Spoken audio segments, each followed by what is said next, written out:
Artemis Fowl, Chapter 2, Part 2. The book was proving far more stubborn than Artemis had anticipated. It seemed to be almost actively resisting him. No matter which program he ran it through, the computer came up blank. Artemis hard-copied every page, tacking them to the walls of his study. Sometimes it helped to have things on paper. The script was like nothing he'd seen before, and yet it was strangely familiar. Obviously a mixture of symbolic and character-based language, the text meandered around the page in no apparent order. What the program needed was some frame of reference, some central point on which to build.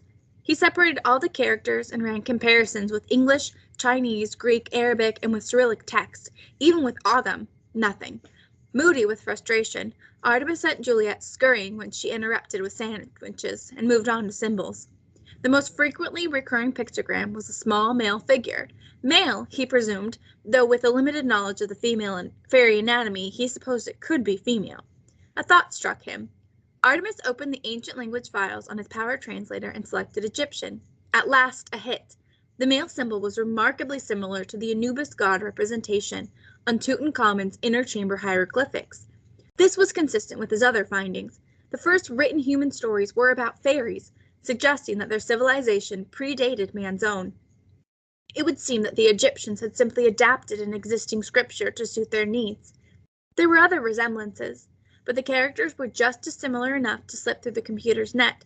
This would have to be done manually. Each gnomish figure had to be enlarged, printed, and then compared with the hieroglyphs.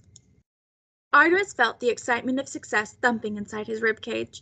Almost every fairy pictogram or letter had an Egyptian counterpart. Most were universal, such as the sun or birds, but some seemed exclusively supernatural and had to be tailored to fit. The Anubis figure, for example, would make no sense as a dog god, so Artemis altered it to read King of the Fairies. By midnight, Artemis had successfully fed his findings into the Macintosh. All he had to do now was press decode. He did so. What emerged was a long, intricate string of meaningless gibberish. A normal child would have abandoned the task long since. The average adult would probably have been reduced to slapping the keyboard, but not Artemis. This book was testing him, and he would not allow it to win. The letters were right, he was certain of it. It was just the order that was wrong. Rubbing the sleep from his eyes, Artemis glared at the pages again. Each segment was bordered by a solid line. This could represent paragraphs or chapters, but they were not meant to be read in the usual left-to-right, top-to-bottom fashion. Artemis experimented. He tried the Arabic right to left and the Chinese columns. Nothing worked. Then he noticed that each page had one thing in common, a central section. The other pictograms were arranged around this pivotal area. So, a central starting point, perhaps?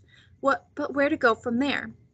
Artemis scanned the pages for some other common factor. After several minutes, he found it. There was on each page a tiny spearhead in the corner of one section. Could this be an arrow, a direction? Go this way? So the theory would be, start in the middle, then follow the arrow, reading in spirals. The computer program wasn't built to handle something like this, so Artemis had to improvise. With a craft knife and ruler, he dissected the first page of the book and reassembled it into the traditional Western language orders, left to right parallel rows. Then he rescanned the page and fed it through the modified Egyptian translator. The computer hummed and whirred, converting all the information to binary. Several times it stopped to ask for confirmation of a character or symbol. This happened less and less as the machine learned the new language. Eventually, 2 words flashed on the screen. File converted. Fingers shaking from exhaustion and excitement, Artemis clicked print. A single page scrolled from the laser writer. It was in English now. Yes, there were mistakes, some fine-tuning needed, but it was perfectly legible, and more important, perfectly understandable.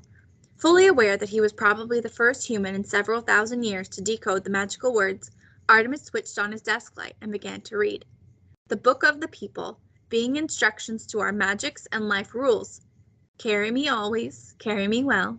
I am thy teacher of herb and spell. I am thy link to power arcane. Forget me, and thy magic shall wane. 10 times 10 commandments there be. They will answer every mystery. Cures, curses, alchemy, these secrets shall be thine through me.